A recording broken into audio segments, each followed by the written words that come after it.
How's it going, guys? This is Hunter Hero, and I have an Orcust deck profile because I play this deck sometimes when I feel like winning.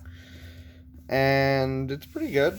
I don't have any of the PK or Phantom Knights, as if you needed explaining for that. I don't have any of that in here. I know that with Rusty Bardage off the list that I should be playing, Fog Blades and stuff, but I don't know how the combo works. I barely learned how the previous combo worked before we got into this new format, so I'm just making do with what I got. So, let's get into it. Why not? So starting us off, we have 2 copies of Girsu, the Orcust Mech Knight. I did have 3 of him. I needed to trade off the third one to get something else I needed for another one of my decks, but he's pretty good. He pretty much replaced Harp Horror. If this card is normal special summon, you can send an Orcust or World Legacy card from your deck to the graveyard.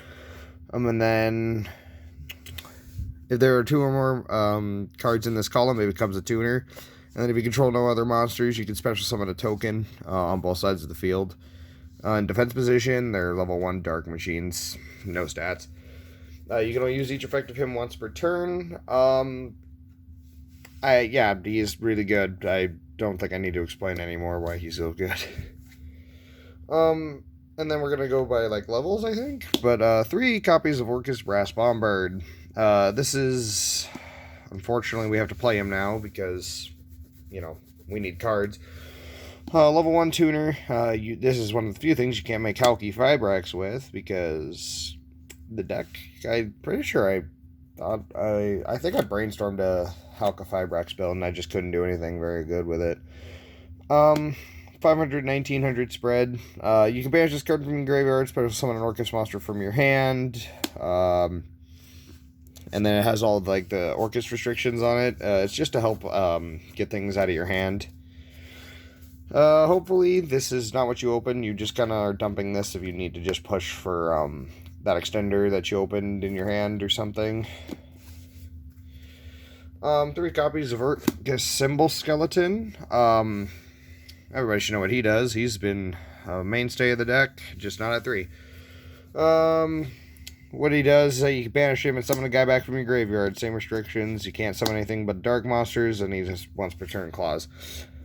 You used to use this to summon back Ding, and there's a lot of other cool stuff you can do with it. It's just really good. Brick. Orcust Nightmare. Its level's bad. It's level 7. It's not even level 8. Doesn't have the common courtesy to be that. Can't be destroyed by battle with a Ling monster. This actually has come up, I think, twice. Whoop-de-doo. You can banish this card, target a face a monster on the field that you control. And then it comes with that restriction of non-dark monsters. And then you give it an attack point boost based off of whatever machine monster you send from the deck, except for itself. Graveyard setup. Used to get some of your other Orcust pieces into the graveyard. Pretty good. Just it breaks up your hand a whole lot. Alright, Honorary Orchest. Wardland. I'm playing it too. Kind of more or less just to keep the gas going. I've seen builds with, I think we're going back to playing this at 1. I haven't looked at any recent deck profiles. I've just been kind of running and gunning with it. If it's normal summoner set, it does something stupid, but it doesn't really matter. You want it for its banished effect, where it can summon back one of your banished guys. That's all you're using this for. And then it's used to make, it's used to use Lib, for Girsu's normal summon. Stuff like that. Pretty good. Alright, this is the engine I learned how to play very recently. Scrap. Scrap Recycler. Foolish Burial. This card normal special summon. You can target a machine. You can send a machine monster from your deck to the graveyard. Also, you can shuffle 2 level 4 machine monsters into your graveyard into your deck and then draw a card. I guess you use 4 lower. Nope, exactly level 4. Well, I don't know. Yeah, just used to get your gas going. It's another starter. Golem. You need this to do the scrap combo. He's just a monster reborn for your recycler to go through the whole combo. I don't know if I'm going to have enough time to go through the scrap combo. I'll try to go through it the best I can. Oh, hell, I forgot to put that in. Regardless, we'll get to that.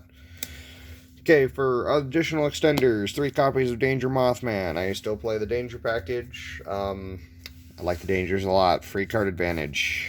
This is the, if you've been living under a rock, this is Dark World Dealings if it's discarded. Then we play the one-ofs, you know, the ones that we can have. I think this one, the Rhoda? Yeah. This is the Rhoda, this is the special summon, this is, it summons itself. Pretty good. Pretty good stuff. Good extenders. Love them. 2 starters, Dark Grepher and Armageddon Knight. Grepher is essentially already you get out of, like, double, Nightmare hands. It's a freaking mess. And Armageddon Knight's a fantastic normal summon. Debatably, though, if you have a choice between him, Gearsu, or Recycler, yeah, depending on your matchup, I'd prefer either using Gearsu or Cycler, but Armageddon Knight and Grepher are still great normals. Another Honorary Orchest gives Mech Orochi. He's been played in like 4 decks. He's really good. Banish 8, special summon him, and then from your deck, banish face down, and then he can pop a card. He can do both in the same turn, but it really doesn't matter because great recursion. 2 Ash. With Called By being restricted, honestly, just these 2 Ash are just kind of here. When we get into the spell cards, gotta understand why some of these are just placeholders, because I don't exactly have everything under the sun. And honestly, these are pretty good. They come in handy quite a bit. Orchestrated Babel turns everything into a quick play. You only run one of it because it's bricky. 3 copies of World Legacy Succession because you use this for Lib. It's a monster reborn that summons to link monster zones. It's pretty good. I played it at 3 because it's also a great extender. If you don't want to go for the Lib combo, it's always nice to see it. So, yeah. 3 copies of Allure of Darkness. Again, I'm a poor budgety boy right now, and I don't have. I don't want to buy Orchestrated Return. I honestly argue Allure right now is in a better spot than Return, but don't let all the Orcust mains hear that. 1 for 1. This is used to get a Nightmare into the graveyard a lot of the times, and then summon Brass Bombard from the deck. Foolish Burial. Again, search for extenders. And Monster Reborn. Extending. I like that. And then, this is another hot topic. 2 copies of Orcust Crescendo. Your counter trap. I'm so tired of running out of gas, you know, once my turn 1 board is broken or something, and not being able to, you know, protect myself. I like having the second negation ready to go, and then it also doubles as a searcher, or I think it's a special summon. Yeah, it's a searcher. For your machine stuff. It's so good. I'm playing it at 2. I did try a variant with 3. That's way too bricky. 2 seems to be my comfort number, and when we get to the extra deck, you'll understand why I like it a little bit more. Alright, speaking of that fat extra deck, let's get right into that. 3 copies of Galatea, the Orcust Automaton. This thing is the icon of the deck before we got Big Daddy Ding, and we'll get to him in a bit. Everybody should know what she does. She's your link to. She's kind of the heart and soul of the deck. She makes the deck go, you know. You spin a guy from your banished pile back into your deck and set a copy of a card from your deck to the field. It's really consistent. It prevents you from, you know, losing out on those valuable gains that you need. And you either use it to make babel or you set on a crescendo. I've been lately just sitting more on Crescendo because Babel's not as strong as it used to be with all the back row hate and Feather Duster coming back. But it's whatever. 2 copies of Long Gearsu. Again, I like the more linky sort of feel for the deck, and Long Gearsu's spot removal is non-targeting, so you can spend 2 from your banished pile back into the deck, and then any monster that's being pointed to by a link monster, you can just send to the graveyard. It doesn't even have to be your own, and that'll come up for one of my tech choices later. I just like Long Gearsu so much. He's so good. 2 copies of Dig. Ever since this card came out, he's been a menace. He's so freaking good. You summon him, and then he removes things. He protects all your stuff. He's so good. I love this boy. That's why I have him bling down ulti. I mean, I have 2 ulti galleys, but the point's still made. Tech choice, Orchestrion. For the low price of 3 banished monsters in your graveyard, you can just make your opponent's monsters turn into retards. No, what this does is that you spin 3, bang into the deck, and then if you do, the attack and defense of any link monsters your opponent controls becomes 0, and then their effects are negated. So this thing is really strong. Where you want to put this is on the left side, so that way it has the most arrows pointing to your opponent's side of the board, and that means they have to play on the awkward left side as well.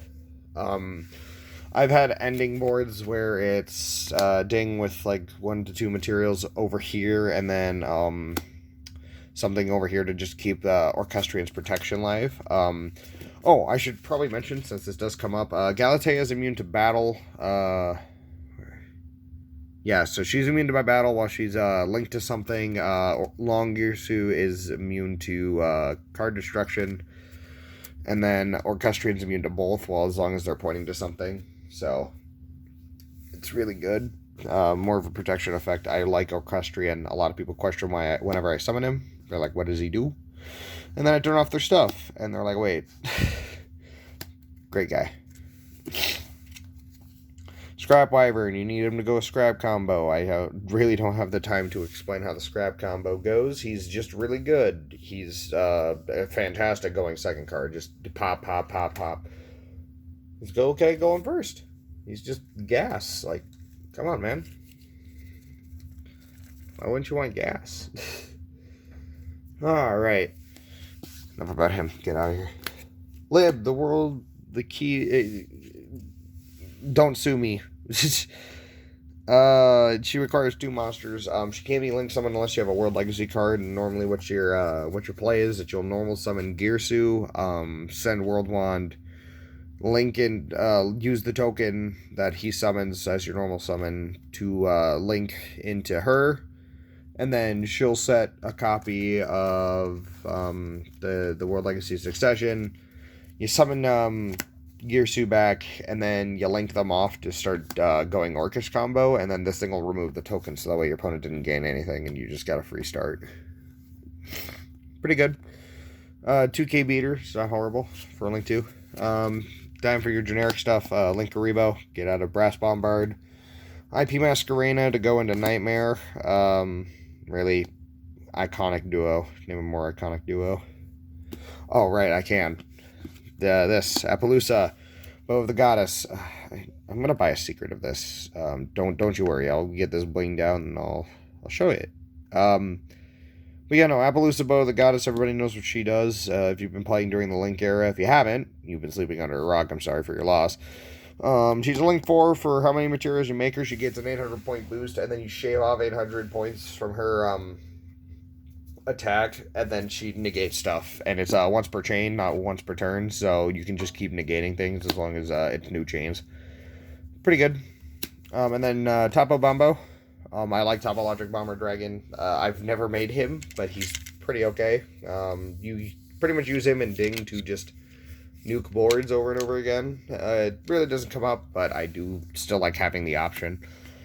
But yeah, no, that's pretty much it for the deck profile.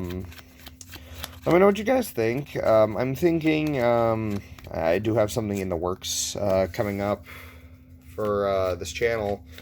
At the end of the month, the Charmer structure decks are coming out, and that's kind of a big deal. They're a fan favorite. I wouldn't call them an archetype. They're a fan favorite theme, and I was thinking, because of how popular those things gotten, because we're finally starting to get live events again, of doing a sealed-only Yu-Gi-Oh! With just those.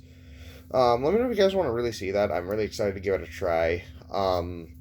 I loved the sealed-only Yu-Gi-Oh! Nim did, and like everybody else did who was really big in Yu-Gi tubing or trying to get started somewhere. I feel like that's something I think you guys might like.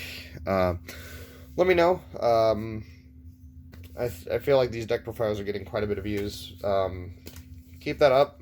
I'm very happy you guys are actually watching these. And again, let me know what you think. Let me know how you feel about that sealed only Yu-Gi-Oh! And I'll probably be back within like a week or so with another deck profile. I have a lot of stuff sitting around that I just like to play. But yeah, I think that's gonna do it for this video. Thank you so much for watching, and goodbye.